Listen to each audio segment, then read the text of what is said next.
बिस्मिल्लाहिर्रहमानिर्रहीम। मैं हूं आपका मेजबान शाहरुख शाह और आप देख रहे हैं पाक अफेयर्स।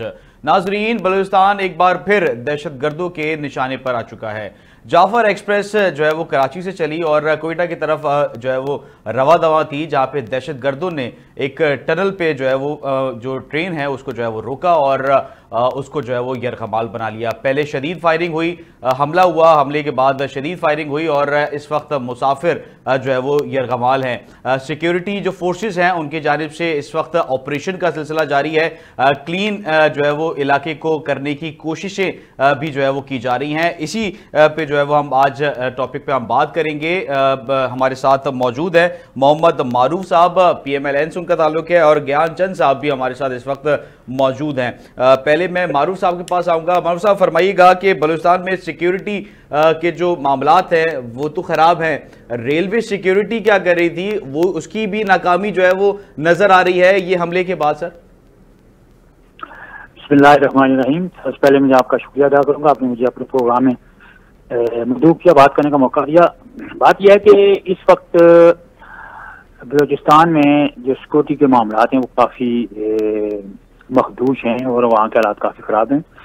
मामून की सूरत भी काफ़ी ख़राब है। वहाँ आए रोज़ इस तरह के हमले हो रहे हैं और इसमें बलूचिस्तान लिबरेशन जो FBL फ्रंट है या आर्मी है जो वो इस चीज़ की जिम्मेदारी भी ले रही है। इससे कबल भी इस तरह के काफ़ी हमले होते रहे हैं। बात ये इस वक्त हालात जो है ना वो चूँकि वहाँ सिक्योरिटी के मामलात ख़राब हैं और वहाँ ज़्यादातर जो सिक्योरिटी के मामलात होते हैं वो लेवी के पास होते हैं और लेवी की जो फाइटिंग कैपेबिलिटी है वो बहुत कमज़ोर है और उसमें ज़्यादातर लोग जो है ना वो जो अपने इलाके में रहते हैं और वो लोग खुद भी कई दफ़ा इस तरह की सरगर्मी में खुद मुलव्वस हो जाते हैं। तो इस तरह के मामलात हैं जिसकी वजह से सिक्योरिटी फोर्सेज को काफ़ी वहाँ कम होने की वजह से हर तरफ अभी हर जगह सिक्योरिटी फोर्सेज को नहीं बिठाया जा सकता। रेलवे में जो सिक्योरिटी वाले लोग होते हैं वो उनकी पुलिस जो है वो मौजूद होती है। रेलवे पुलिस की एक अलग जो है वो फोर्स बनाई गई है, वो उसकी नाकामी नहीं जाहिर होती कि उनको जो है वो चेक करना चाहिए था, क्लियरेंस जो है वो देनी चाहिए थी।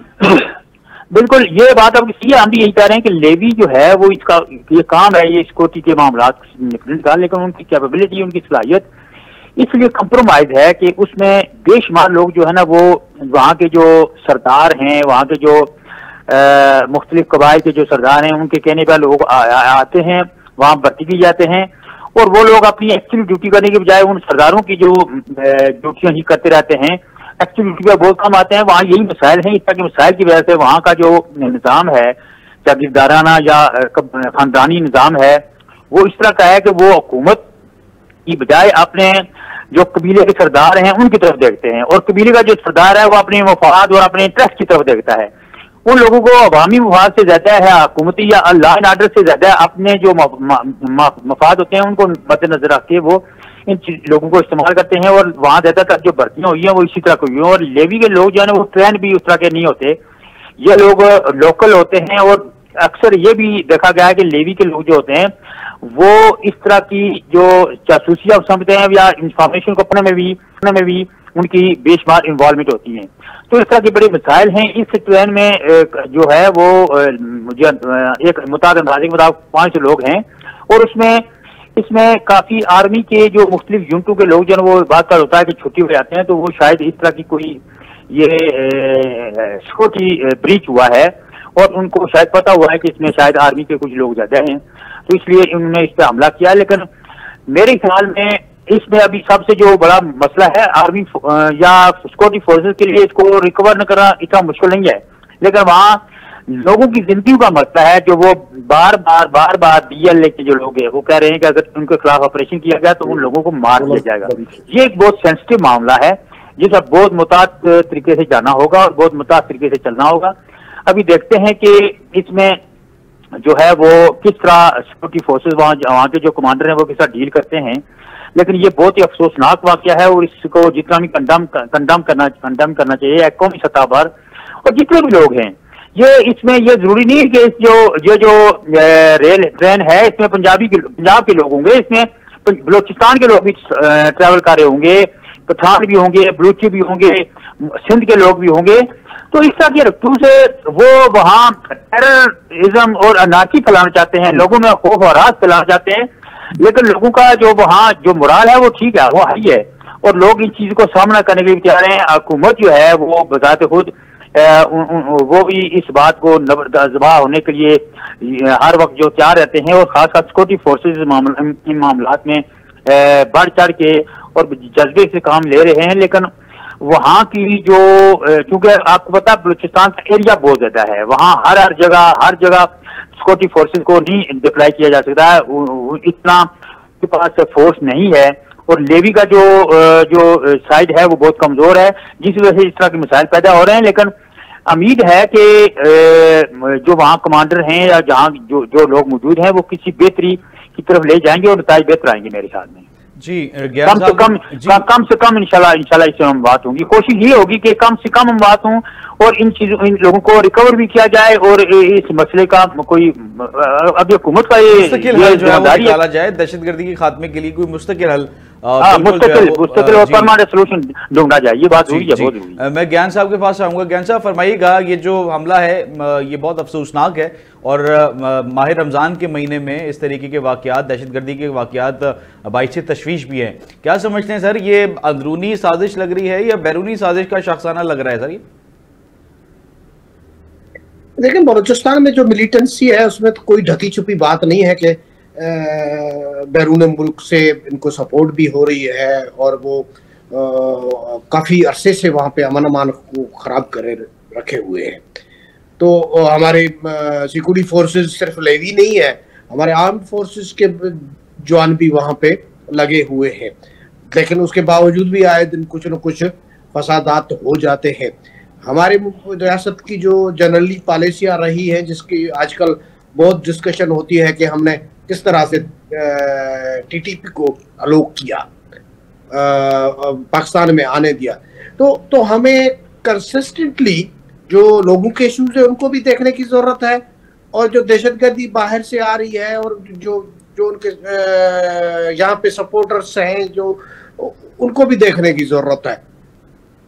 तो मैं समझता हूँ कि ये रेलवे पुलिस की या बाकी लेवीज के बस की बात नहीं है, ये मिलिटेंसी है और बाकायदा एक ऑर्गेनाइज्ड मिलिटेंसी है। इसको हमारे आर्म्ड फोर्सेस, बाकायदा जो आर्मी है, रेगुलर आर्मी है, वही इनको कंट्रोल कर सकती है एक तरफ से। दूसरा ये है पुलिस पॉलिटिकल हल निकलना चाहिए। रेलवे पुलिस सर एक महकमा है जो कि सिक्योरिटी पर्पस के लिहाज से, ज्ञान साहब, रेलवे पुलिस जो महकमा है वो सिक्योरिटी पर्पस के लिए ही क्रिएट किया गया है, रेलवे की तहफ़्फ़ुज़ के लिए और रेलवे की सिक्योरिटी को फराहम करने के लिए एक महकमा जो है वो बनाया गया है। उसकी जिम्मेदारी आयद होती है कि वो तमाम चीज़ों को क्लियर करे और तमाम चीज़ों पे चेक एंड बैलेंस रखे, सिक्योरिटी पर जो है वो भारी नफरी तैनात करे। अगर ऐसे इंसिडेंट जो है वो रिपोर्ट होते रहेंगे तो फिर पाकिस्तान की बदनामी है।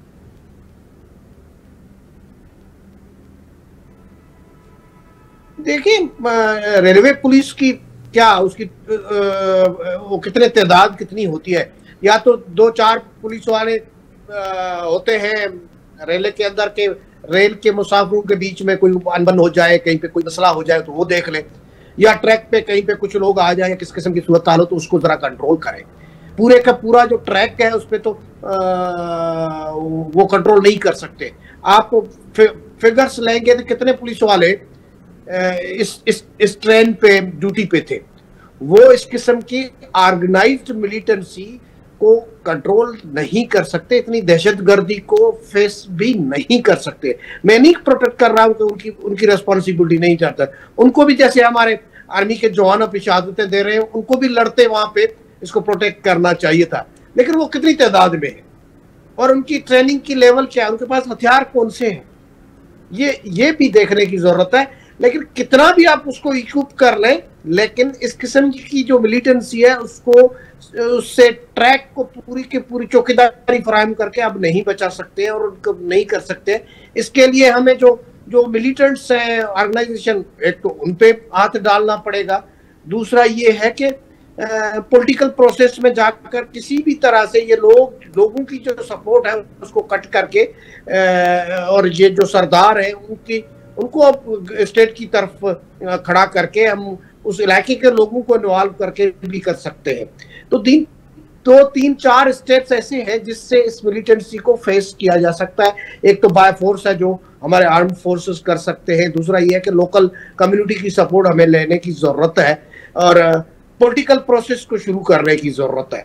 तो जहां जहां पे जो चीज फिट होती है उस पर काम नहीं करेंगे तो ये मिलिटेंसी कंट्रोल नहीं कर हो सकेगी। हम रेलवे पे डाल दें, लेवीज पे डाल दें, उनकी जो स्ट्रेंथ है, उनकी जो लड़ने की कॉम्पिटेंसी है वो इतनी नहीं है जिस तरह से वो मिलिटेंट लोग लड़ते हैं। वो ऑर्गेनाइज्ड लोग हैं, उनके ब्रेन वॉश किए होते हैं, वो जरा जुनूनी हद तक अपने आप को पेश करते हैं और मरने के लिए तैयार होते हैं। तो मैं समझता हूँ कि ये 3-4 ऑप्शन है जिसपे यकीनन हमारी स्टेट काम कर रही होगी, लेकिन बहरहाल इसके अलावा मेरी नजर में तो कोई हल है ही नहीं। हमारी स्टेट को 3-4 ये स्टेप उठाकर अमन को बहाल करो। जी, मैं मारूफ साहब के पास आऊंगा। मारूफ साहब, फरमाइएगा कि जैसे कि पाक फौज जो है वो मैदान में उतरी है और ऑपरेशन क्लीन स्वीप का सिलसिला जो है वो जारी है और ज़राए दावा कर रहे हैं कि तकरीबन 75% जो है वो क्लियर कर दिया गया है और मज़ीद 25% जो है वो इस वक्त क्लियर कराना बाकी रह गया है। आप क्या समझते हैं, क्या वाहिद हल फौजी ऑपरेशन है उस इलाके में जहाँ पे ये इंसिडेंट हुआ है? देखिए, बलूचिस्तान में इंसर्जेंसी जो है ये कोई नया फिनोमेना नहीं है। पाकिस्तान यहाँ बलूचिस्तान में इंसर्जेंसी कई दफ़ा हुई है और कई दफ़ा ऑपरेशन हुए हैं। बदनसीबी ये है कि हमारे यहाँ जो पॉलिटिकल उस तरह का सलूशन यहाँ कामयाब ही नहीं हुआ और जब भी कभी कोई ऑपरेशन हुआ है तो वो फुल स्केल ऑपरेशन हुआ, उसमें भी हाफ हार्टेडली काम हुए हैं, जिसकी वजह से कुछ ना कुछ उसके जो है असरात बाकी रहते रहे हैं। इस वक्त जो सबसे बड़ा प्रॉब्लम ये है कि पाकिस्तान इस वक्त चूंकि सी पैक की वजह से पाकिस्तान एक इंटरनेशनल कंस्पायरेसी का शिकार है। पाकिस्तान में सी पैक चलने की वजह से बेशुमार ममालिक जो है वो खुश नहीं है, उसमें खासकर अमेरिका भी खुश नहीं है और अमेरिका ने तो सरेआम उस पर धमकियां भी दी हुई हैं। इंडिया भी खुश नहीं है, हमारे नेबरिंग जो ममालिक हैं उनमें भी उनके भी तहफ़्ज़ात हैं। तो इस वजह से जहाँ लोकल इसके डायनामिक्स आप कह सकते हैं लोकल डायनामिक्स, वहाँ इस बात में किसी जरा बराबर भी शक नहीं है कि बैरूनी हाथ इसमें शामिल है और इसमें खासकर इंडिया जो है वो इस मसले को बहुत एक्सप्लॉइट कर रहा है। और आपने कई दफा मीडिया में या मुख्तलिफ जो मीडिया में या मुख्तलिफ जो पीरियडिकल्स होते हैं उसमें देखा होगा कि ग्रेटर बलूचिस्तान की बातें भी हो रही होती हैं, जिसमें पाकिस्तान का बलूचिस्तान, कुछ ईरान का और इस तरह के कुछ इलाके मिला के एक ग्रेटर बलूचिस्तान की बातें भी हो रही होती हैं। तो ये बेशुमार इसमें फैक्टर्स हैं जो इन्वॉल्व हैं और उनके पीछे मुख्तलिफ जहाँ जो वहाँ का जो सप्रेस एरिया है और वहाँ चूँकि हुकूमत की रिट उस तरह की रही नहीं है, तो वहाँ का जो क्लैंस हैं, वहाँ के जो सरदार साहिबान हैं, उन लोगों का जो असर रसूल है बहुत ज्यादा है। तो वो लोग जो हैं वो उनकी बेशुमार किस्म की मुख्तलिफ किस्म के उनके तहफ़्ज़ात रहे हैं, फेडरेशन से कभी लोकल लेवल पे उनके रहे हैं, जिसमें आपके सामने अताउल्लाह मेंगल साहब थे, फिर अपना दूसरे मरी जो क्लैन है उनके जो सरबराह थे, फिर हमारे जो ये शहीद उस वक्त मार दिए, जैसे मुझे नाम उनकी याद है, जो वज़ीर आला रहे उनके मारने की वजह से बेशुमार वहाँ अनरेस्ट हुई, जैन बुख्ती और बिल्कुल मारूफ साहब, इसका मुस्तकिल हल, क्योंकि ये जो कालादम तंजीम है बलूचिस्तान की, उसकी जानिब से पे दर पे इस तरीके से दहशतगर्दी के वाक़यात रिपोर्ट जो है वो होते रहते हैं और वो जिम्मेदारी भी कबूल करते रहते हैं, तो इसका मुस्तकिल हल जो है वो क्या हो सकता है आपकी नज़र में? देखिए, इसका मुस्तकिल हल जो ऐसे ये साइंटिफिक तरीके से नहीं कहा जाएगा 1+1 2 कहा जाए, इसमें आप जो कैरेट एंड स्टिक दोनों फिलॉसफी के साथ चलना पड़ेगा। कहीं आपको नेगोशिएशन करने पड़ेंगे, कहीं आपको जो ऑपरेशन करना पड़ेगा। आप ये नहीं कह सकते कि आप टोटली ऑपरेशन करेंगे तो इससे मसाइल हल हो जाएंगे, या टोटली आप ये मुज़ाकरात करेंगे या उनसे बातचीत करेंगे, इससे मसला नहीं। तो ये एक ऐसा फिनोमेना है इंसर्जेंसी का जिसमें आपने कैरेट एंड स्टिक दोनों को चलाना होता है। और उसकी वजह से जो सख्त किस्म के जो मामलात हैं उनको आपने कंट्रोल करना होता है। वहाँ लोकल लॉ एंड ऑर्डर की सिचुएशन को भी आपने वहाँ कंट्रोल करना होता है, और साथ साथ जो इस तरह की मिलिटेंसी है या जो इस तरह के लोग जिस तरह की कार्रवाई में शामिल हैं उनको भी आपने उनके खिलाफ ऑपरेशन भी करना होता है एट द सेम टाइम। क्योंकि इशू यह है कि इस तरह के हालात में जो शरीफ आदमी है, जो आम सिविलियन है, वो मारे जाते हैं, उनकी जिंदगी जो है वो उनकी जिंदगी में ये अजाब आ जाता है, उनकी जिंदगी उनके लिए परेशानी बहुत ज्यादा बढ़ जाती है। और इसलिए आप टोटली ऑपरेशन करेंगे तो जो लोग इसमें शामिल नहीं हैं, जो गरीब लोग हैं, वो मारे जाते हैं। अगर आप टोटली नेगोशिएशन करेंगे तो उससे ये जो मिसक्रेंट लोग होते हैं या मिलिटेंट जो होते हैं वो फायदा उठाने की कोशिश करते हैं। तो आपने जो पाक फौज है उसकी जो है वो हमारी जो पाक फौज है उसकी कुर्बानियां जो है वो बहुत ज्यादा हैं इस मुल्क के लिए, और वो कोशिश है कि इस मुल्क का जो अमन व अमान है वो बहाल हो सके, और उसके लिए कोशिशें और काविशें भी जो है वो हमारी जो है वो मुसल्लह अफवाज कर रही है, और इसी तरीके से जो है वो अमन जो है वो कायम हो सकता है। दोनों, जैसे आपने बताया कि मुज़ाकरात और जो है वो ऑपरेशंस इसका जो है वो वाहिद हल है। मैं ज्ञान साहब के पास आऊँगा। ज्ञान साहब, ये फरमाइएगा, एक और जो है वो एक और मसला है जिसपे जो है वो पीपल्स पार्टी एक स्टैंड ली हुई है, जिसमें सिंध का जो दरिया सिंध का है मामला, पानी का मसला है, उसके ऊपर जो है वो बिलावल साहब का भी आज जो है वो बयान सामने आया, और उसमें नाराजगी पीएमएलएन से करते हुए बिलावल साहब नजर आ रहे हैं। क्या मसला है सर इसका? ये भी एक हल या सियासी रुख है, या ये वाकई एक मसला है जो पीपल्स पार्टी जो है वो क्लेम करती हुई नजर आ रही है? देखिए, ये पानी का इश्यू बहुत पुराना है। ये 1945 में भी एक मुआहदा हुआ था जिसमें सिंध का पानी जो है ज्यादा था। फिर 58 में जो मुआहदा हुआ उसमें 3 दरिया हमारे इंडिया ले गया और सिंध का पानी कम हुआ। उसके बाद 91 में जो एक अकॉर्ड हुआ जिसमें अवेलेबल वाटर की पे भी तहकीकात हुई और उसकी डिस्ट्रीब्यूशन हुई, उसमें डेल्टा का इश्यू भी आया। ये जो समंदर है वो एक पूरा तालका जो है वो ठटाका खा चुका है। बदीन के भी काफी देहों पे वो समंदर आ चुका है। उसका मेन रीजन है, ये टेक्निकल रीजन है कि जब दरिया का मीठा पानी जाता है समंदर में तो समंदर की को रोकता है और वहां पे मैंग्रोव्स भी ग्रो होते हैं। वो मैंग्रोव्स ग्रो होने से क्या है, तो एक तो जो वहां पे इकोलॉजी का है उसका फायदा होता है, दूसरी तरफ समुद्री हवाएं, समंदर जो आगे बढ़ता है उसको रोकने के लिए भी वो एक दीवार का काम देते हैं। तो इसके लिए कोटली बैराज से नीचे पानी का कंटिन्यूस बहाव जो है वो जरूरी है। वो वहां पे रेत उड़ रही है, वहां पे पानी है ही नहीं। मैं जहां बैठा हूँ मिट्टी में, वहां पे पीने का पानी नहीं है। बाकी बदीन की भी यही सूरत हाल है, फसलें बोने की तो और चीज है। उस वक्त में अगर कैनाल ज्ञान साहब, पीएमएलएन और जो पीपल्स पार्टी है वो एक इत्तेहादी जमात है, हुकूमत उन दोनों की है। तो आप मुझे बताइएगा, कैनाल वाले मामले में क्या पीपल्स जो पीएमएलएन है, हुकूमत है, उसने एतमाद में नहीं लिया था पीपल्स पार्टी को और उन्होंने फैसला कर लिया? हाँ,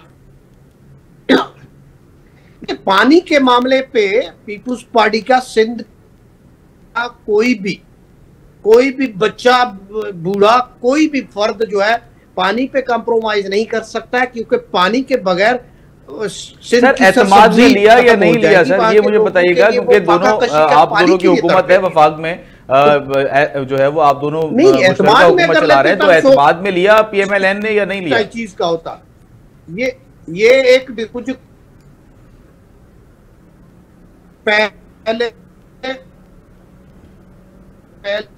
डिसीजन हुआ है, उसके बाद बात जो है वो पीपल्स पार्टी के एतमाद में लेने की नहीं आई है। पीपल्स पार्टी को जैसे ही पता चला इस किस्म की कोई मूव है तो सिंध गवर्नमेंट ने एज गवर्नमेंट ऑफ सिंध, तो सर ये कैसा सियासी इत्तेहाद हुआ? आप दोनों हुकूमत चला रहे हैं और आप लोग को एतमाद में नहीं लिया जा रहा, और तब भी आप लोग हुकूमत में शामिल हैं।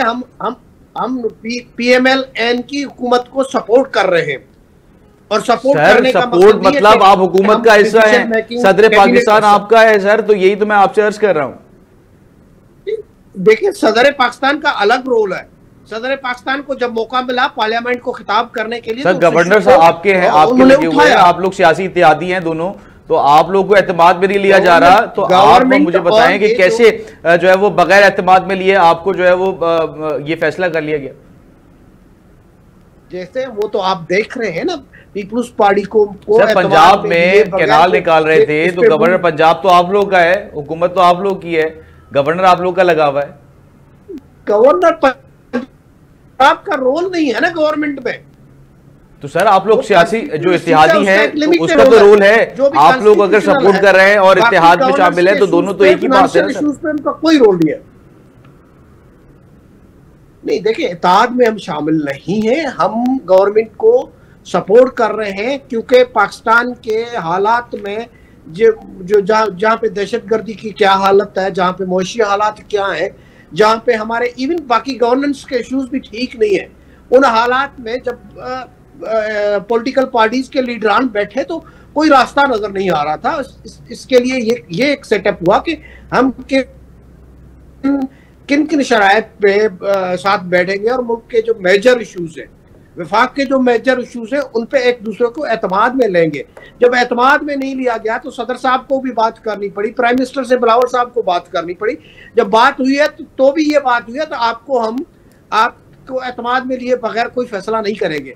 हम सिंध का तो मौक़िफ़ ये है कि ये फैसले हो चुके हैं, 91 में जो भी हुआ उसमें भी हम सिंध खुश नहीं था, फिर भी जो फैसले हो चुके उन पे अमल करने का टाइम है, वो उस पे अमल नहीं हो रहा है। अच्छा ज्ञान साहब ये मुझे फरमा दीजिएगा कि क्या पीपल्स पार्टी इस मामले के बाद हुकूमत की सियासी इत्तेहादी रहेगी या सियासी जो पेचीदगियां है वो मजीद बढ़ेगी और पीपल्स पार्टी स्टैंड लेते हुए हुकूमत से अलग हो जाएगी? देखें, ये डिपेंड करता है गवर्नमेंट पे, क्योंकि पीपल्स पार्टी इसके ऊपर शदीद तहफ़्फ़ुज़ात रखती है सर, तो इस वजह से मैं आपसे पूछ रहा हूँ। देखें, ये गवर्नमेंट पे डिपेंड करता है कि बाकी इश्यूज भी अपनी जगह पे हैं, लेकिन ये सिंधु के पानी का जो इशू है ये इतना सीरियस इशू है कि गवर्नमेंट अगर उसको सीरियसली नहीं लेती है और उसको रोल बैक नहीं करती है तो पीपल्स पार्टी को मुमकिन ही नहीं है कि उनका साथ दे सके। तो मैं समझता हूं कि फेडरल गवर्नमेंट ने भी इसका नोटिस लिया है, सिंध के लोगों का उन्होंने आवाज भी सुना है कि गली कूचे में लोग निकल चुके हैं, वो वुकला हो, डॉक्टर्स हो, स्टूडेंट्स हो, बच्चों तक जो है वो एहतजाज कर रहे हैं। सिंध के पानी का जहां नाम आता है वहां पे सिंध के बच्चे को तकलीफ होती है कि भाई हमारा पानी नहीं आएगा तो हमारी सरसब्जी खत्म हो जाएगी। सरसब्जी तो अपनी जगह पे, हमें पीने के लिए पानी अभी मुयसर नहीं है, वो एक कैनाल निकलने के बाद क्या होगा। पहले भी हमारा मिसट्रस्ट है, कोई फ्लड कैनाल के नाम पे पहले भी कैनाल निकले। सर सिंध तो डिपेंड करती है पीपल्स पार्टी पे। आप ये क्लेम कर रहे हैं कि जो सिंध के वासी हैं उनको जो है वो शदीद तहफ़्फ़ुज़ात है, इसलिए पीपल्स पार्टी एक स्टैंड ले रही है। तो पीपल्स पार्टी इस वक्त हुकूमत की इत्तेहादी है, तो ये दाग तो आप लोग के ऊपर लगा हुआ है कि आप दोनों की मुश्तरका जो है वो जो काम है और दोनों के मिल के ये फैसला जो है वो लिया गया है। एक परसेप्शन जो है वो जाता हुआ नजर आ रहा है सिंध के आवाम के ऊपर कि ये दोनों ने पीपल्स पार्टी और PMLN ने मिल के जो है वो ये फैसला लिया है, क्योंकि आप लोग सियासी इत्तेहादी। देखिए वो पार्टियां हैं जो छोटी पार्टियां हैं जो सिंध में एहतजाज कर रही हैं गवर्नमेंट, क्योंकि वो उनकी नुमाइंदगी नहीं है पार्लियामेंट के अंदर। पीपल्स पार्टी मुख्तलिफ फोरम्स पे मौजूद है, सिंध की गवर्नमेंट है वो CCI के इजलास में मौजूद है, प्रेसिडेंट ऑफ पाकिस्तान मौजूद है, उन्होंने पार्लियामेंट को खिताब किया है। तो उसने सिंध के लोगों की नुमाइंदगी करते हुए उनका इशूज उठाया है। एक तरफ सिंध की नुमाइंदगी की है, दूसरी तरफ विफाक की नुमाइंदगी में यह है कि सूबों में नफरतें ना फैलाएं, सूबों को अपना अपना राइट दे, ये भी प्रेसिडेंट की जिम्मेदारी थी, तो उन्होंने बखूबी वो जिम्मेदारी निभाई है। पीपल्स पार्टी भी लोगों की जमात है, उसके चेयरमैन ने भी ये निभाई है। जनरली जब सिंध के पानी का पहले पानी नहीं मिल रहा है, जी भाई साहब मैं आपके पास आता हूँ, तो सिंध की नुमाइंदगी करते हुए पीपल्स पार्टी ही नुमाइंदा पार्टी है सिंध की। बाकी पार्टियां थोड़ी जो कराची शहर से कुछ सीटें लेके आती हैं, उनकी खामोशी पे हमें जो है एतराजात है। लेकिन जहां पे एग्रीकल्चर हो रही है, जो सॉइल सन्स ऑफ सॉइल है, वो कोई भी एक बंदा भी नहीं है जो इस फेवर में हो कि एक कैनाल भी निकली, कैनाल क्या कोई नाली निकले पानी की, वो भी हमारे सिस्टम में गुंजाइश नहीं है। जी, मैं मारूफ साहब के पास आऊंगा। मारूफ साहब फरमाइएगा, क्या कह रहे थे आप? देखिए, बात यह है कि जो ये पानी का मसला है, ये इसको बढ़ा चढ़ा के बयान किया जा रहा है। एक्चुअली ये मसला है नहीं है, क्योंकि जो इर्सा की सर बढ़ा चढ़ा के आप ये बात क्लेम कर रहे हैं क्योंकि बिलावल साहब चेयरमैन पीपल्स पार्टी है, उनका ये बयान है, और आप उनको अगर कह रहे हैं बड़ा चढ़ा के, तो क्या बिलावल साहब बड़ा चढ़ा के जो है वो पेश कर रही है मामले को? देखें, नहीं, असल में पीपल्स पार्टी के मसाइल और हैं। मसाइल ये है कि जब पीपल्स पार्टी हुकूमत में शामिल हुई तो पीपल्स पार्टी ने यहाँ वजारतें नहीं ली, उन्होंने सिर्फ जो है ना वो कॉन्स्टिट्यूशनल अपॉइंटमेंट ली। मेरे ख्याल में इनका ज़हन ये था कि उस वक्त पाकिस्तान के हालात इतने खराब थे कि शायद हर बंदा ये समझा था कि कोई भी हुकूमत हो तो वो इसको संभाला नहीं दे सकेगी। लेकिन अल्लाह के फजल करम से जो मौजूदा हुकूमत है, इनको तवक्कुआत से ज्यादा बेहतर कामयाबियां मिली हैं। इन्होंने मईशत बेहतर कर ली है, मामलात बेहतर हुए हैं। तो पीपल्स पार्टी के अंदर लोगों के तहफ़्फ़ुज़ात हैं कि हम इत्तेहादी भी हैं और हम काबीना में भी नहीं बैठते, हमारे बुजुर्ग भी नहीं है, हम फैसला साथी में भी शामिल नहीं है। तो अभी देखें, जब एक कोई शख्स काबीना का हिस्सा नहीं होगा तो वो काबीना में तो नहीं बैठ सकता, वो फैसला साथी में उसका तो शामिल नहीं हो सकता, ना उसकी राय ली जा सकती है। तो उनके जो नीचे जो उनकी क़यादत है, वो तो सदर भी बन गए हैं, उनके स्पीकर भी बन गए हैं, उनके जनाब सेनेटर चेयरमैन भी बन गए हैं, वज़ीर आला भी बन गए हैं। लेकिन बाकी लोग जो हैं उनमें तहफ़्फ़ुज़ात हैं कि हम गवर्नमेंट का हिस्सा तस्वर किए जाते हैं, लेकिन हमें कुछ भी नहीं मिला। इस वजह से उनके अंदर के मामलात है वो फिर इस तरह के इशू जो है उनको बढ़ा चढ़ा के बयान करते हैं। हालांकि बेसिक पॉइंट यह है कि पंजाब का पानी ही उधर इस्तेमाल होगा, सिंध का पानी कहीं भी डाइवर्ट नहीं होगा। जो प्रिंसिपल इशू है, जो प्रिंसिपल डिसीजन है, वो ये है कि सिंध का पानी सिंध के लिए ही इस्तेमाल होगा, वो पंजाब के लिए इस्तेमाल नहीं होगा, और पंजाब का पानी ही इन नहरों के लिए इस्तेमाल होगा। लेकिन इस चीज को, चूंकि वहां एक तो मसला पीपल्स पार्टी का अंदरूनी मामला है, दूसरा वहां के जो नेशनलिस्ट हैं वो इन चीजों को बढ़ा चढ़ा के बयान कर रहे हैं, और पीपल्स पार्टी को लोगों के सामने जाके जब ये इन चीज का सामना करना पड़ रहा है तो वो फिर इस चीज को कवर करने के लिए इसका बयानबाजी करते हैं। मारूफ साहब ये फरमा दिएगा कि आप जब हुकूमत कायम हुई थी, आप दोनों सियासी इत्तेहादी बने थे, तो ये फैसला नहीं हुआ था कि अगर कोई मसला होगा तो उसके ऊपर दोनों एक दूसरे से मुश्तरका जो है वो राय लेंगे, तो इस पे जो है वो क्यों राय नहीं ली गई? देखें, बात मैं यही तो बता रहा हूं कि राय जो है ये तो हो ही नहीं सकता कि काम इतना आगे चला जाए और पीपल्स पार्टी को पता ही ना हो। अभी कह रहे हैं पीपल्स पार्टी को पता था ये मामले का सारा, ये फैसला होने वाला। देखें वहां के जो नेशनलिस्ट हैं उनने जब ये इशू ज्यादा उसको हाइप किया, खड़ा किया है, वहां जो सिंध कार्ड चलने की कोशिश कर रहे हैं, तो पीपल्स पार्टी डिफेंसिव मूड में चली गई है। अदरवाइज इतना मसला नहीं था। ज्ञान साहब से सवाल कर लेता हूं। ज्ञान साहब ये फरमाइएगा, मारूफ साहब भी क्लेम कर रहे हैं कि ऐसा पॉसिबल नहीं है कि पीपल्स पार्टी को पता ना हो इस फैसले के बारे में, और पीपल्स पार्टी ये जो है वो शदीद तहफ़्फ़ुज़ात जो रख रही है, ये सिर्फ एक अवामी सिंपैथी हासिल करने के लिए मेरी नजर में जो है वो ये एक किया जा रहा है, क्योंकि वो ये कह रहे हैं कि बड़ा चढ़ा के जो है वो पीपल्स पार्टी इस मामले को पेश कर रही है। और उन्होंने जो वजारतें हैं पीपल्स पार्टी ने इसलिए नहीं ली क्योंकि उनको हुकूमत नहीं चलानी आती, इस तरीके के जो है वो मारूफ साहब मुल्क संभाल नहीं सकते इस तरीके से, क्योंकि उन्होंने वजारत नहीं ली। तो इस पे क्या कहेंगे सर? देखें, अगर इस किस्म की सूरत हाल होती तो ये भी हुकूमत नहीं बना सकते। लेकिन मैं आता हूं पानी की तरफ। ये जो कह रहे हैं ना पंजाब का पानी, भाई आपको हमें कोई एतराज नहीं है पंजाब सर, इसका तो जवाब दे दे। क्या पीपल्स पार्टी ने वजारत इसलिए नहीं ली कि उनसे मुल्क नहीं संभाल सकता और वो नहीं संभाल सकते? मैं इस पे भी आ रहा हूं। पहले इसका जवाब दे देना सर, क्योंकि टाइम शॉर्ट है। मैं इस पे आ रहा हूं फौरी तौर पे, आप अगर मुझे टाइम देंगे तो। एक तो बात यह है कि 91 पे जो डिसीजन हुआ उस पे अमल नहीं हो रहा है। अब कैसे कहेंगे कि हमारे पास पानी मौजूद है, सिस्टम में पानी मौजूद नहीं है।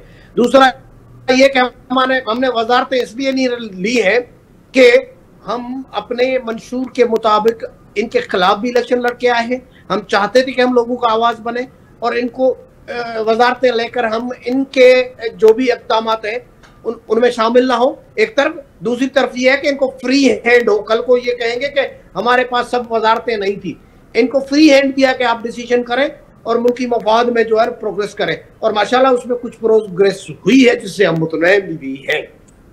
तो ये बात नहीं है कि पीपल्स पार्टी का एक ट्रैक रिकॉर्ड है, पीपल्स पार्टी का डेमोक्रेसी में, गवर्नेंस में सिंध सबसे अच्छी परफॉर्मेंस दे रहा है।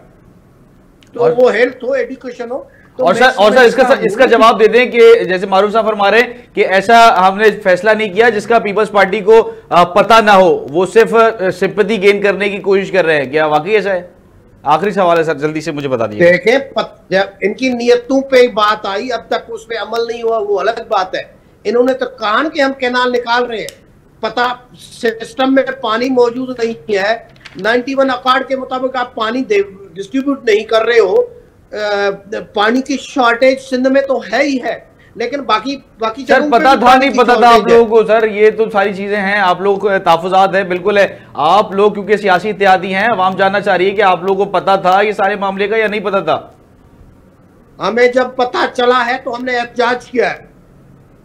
हम उस कैबिनेट का हिस्सा नहीं है, हम उनकी गवर्नमेंट का हिस्सा नहीं है, इसलिए हमें पता नहीं था। जैसे ही पता चला है तो पूरे सिंध के लोगों ने भी एहतजाज किया है, पाकिस्तान पीपल्स पार्टी की लीडरशिप तक वो एहतजाज रिकॉर्ड हुआ है। और हमने इनसे बात की है कि ये बात ऐसे नहीं हो सकेगी कि सिंध को सुखा कर आप किसी और इलाके को आबाद करें। चलें, बहुत शुक्रिया दोनों गेस्ट का जो है वो आपने अपना कीमती वक्त दिया, आपका बेहद शुक्रिया। नाजरीन, आज तक के लिए जो है वो इतना ही। मजीद जो है वो टॉपिक्स पे हम जो है वो डिस्कशन करेंगे और जो असल हकाइक है वो आपके सामने अपने मेज़बान शाहरुख शाह को टीम के हमरा इजाज़त दीजिए। अपना और पाकिस्तान का बहुत ख्याल रखें। अल्लाह हाफिज़। पाकिस्तान जिंदाबाद।